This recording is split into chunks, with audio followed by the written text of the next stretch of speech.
Hey guys, today I'm going to show you how to make this hog target for just under 60 bucks. You're watching GC Outdoors. Alright, so let's get started. So we got this board. This is that paneling that goes on the side of houses. I forgot what it's called. So I chose this because it's cheap. It's $12 for a 4x8 sheet. It's a 1/4 inch thick, so it's not too heavy. And I got plenty of backup wood now. And it's also nice that the arrows will pull out of this easier than plywood or anything thicker. So you could really make this thing however the fuck you want and make it look however. The frame's the important part to hold the foam in. But one thing I did notice is this guy is way too fat. So we're gonna have to make this belly a little more slim. The only reason I kept it fat is because there needs to be a cross member that goes all the way across this belly to keep this thing strong. So we're gonna have to raise up the kill box, and where the foam will protrude through, we're gonna have to raise that up. So let's do that. So that looks a lot more piggy. So now that I got two panels cut out, I'm going to make a double-sided target. I have the holes cut for where the foam will be protruding through to allow me to hit that instead of just constantly shooting at wood. Now at this point the foam hadn't showed up in the mail yet, so all the measurements I were going off of were just estimates.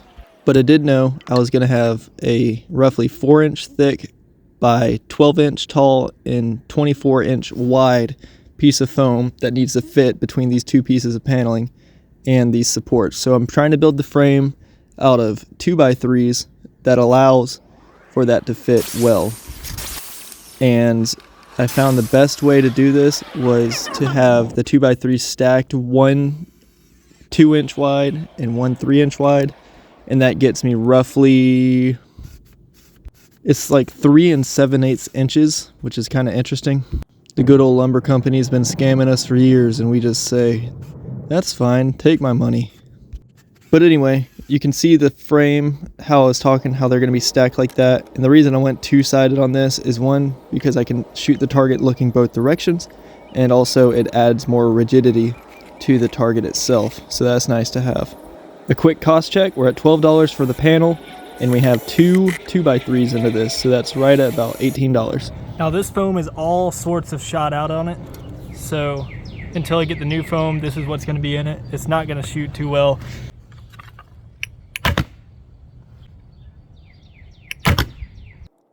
Well, you saw those two shots on that foam, and this is why I got some new stuff. This stuff is 2-inch thick by 24 by 24 inch length and width of 6 pounds density Archery foam off of Foam Factory.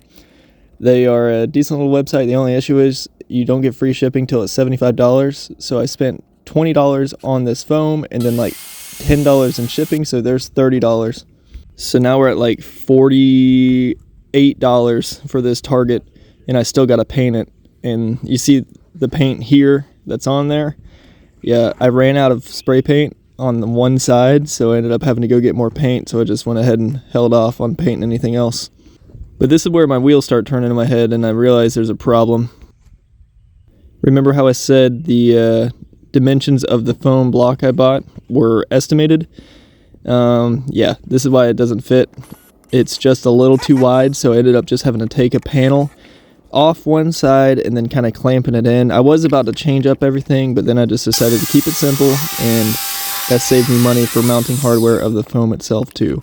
This is me trimming the belly a little bit, just trying to make it look a little better and fit those rounded curves. That step wasn't really necessary, but it's just something I wanted to do to make it look just a little bit better. I didn't have the right size Torx bit all day, so that was nice. Ended up stripping a ton of screws, had to go get another piece and, you know, try to unstrip a screw multiple times. But anyway, this is me putting some more support in the nose. This paneling needs a structure behind it or it'll flex, and I know with the humidity here it's just going to get worse and worse and worse. So I decided to just go ahead and do it before I regret my decisions. But yeah, that's it's coming together here. Then we got to do some cross beams to help this thing stand up. This thing's about 20 pounds at this point, which is nice because when you shoot it, it doesn't wobble back and forth a lot. It really just takes a hit.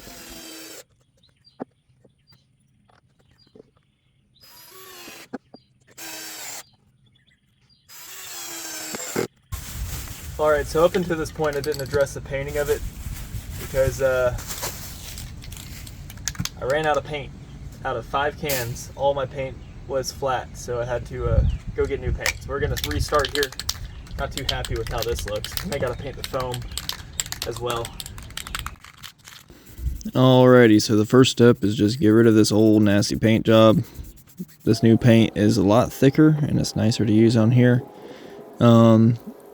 Yeah, this foam, I was concerned about the spray paint affecting it, but as long as it's not styrofoam, I think it's usually fine with spray paint, so that did well. And getting all the belly and all that stuff, all this, it's kind of nice to have a little bit of a coating to help us out, keep it from getting water damage here. Don't mind the freestyle spray paint job with white spray paint, just trying to give some texture to the body, and then I kind of cover up a little bit of the overspray and whatnot. But what's really cool is using these stencils to get the shadow for the ear there, so you can kind of figure out what those bumps are for. That eye worked out really good with this little piece of scrap, and then the tusk was really good. So now it's time for what y'all probably all been waiting for. Time to take some shots on it. This is about 15 yards, and you can see the foam stops it pretty well. So just taking some more shots so you can see the pass-throughs. Outside of 10 yards, you only get about an inch or two of pass-through. But what happens if you hit the wood? This is what it looks like. It's not really eventful. There you go. Now the main reason I chose this board is because instead of plywood, this stuff is more loosely packed, so it doesn't lock that arrow in as well, so you can pull it out pretty easily. Now if you hit the frame, that's a different story. That's typical, just pulling it out of a tree trunk type vibe, but you know, there's more angles for you. And one of the most convenient things about this setup is the carrier handle. That's about it for this video, and I'll let my squinty-eyed self talk you out. I'll see y'all. Anyway guys, I really appreciate you watching. Here's some more videos up here for you to check out. I got some archery form and some shooting tips up there, and there will be more to come, so be sure you subscribe, and I'll talk to y'all later. GC Outdoors.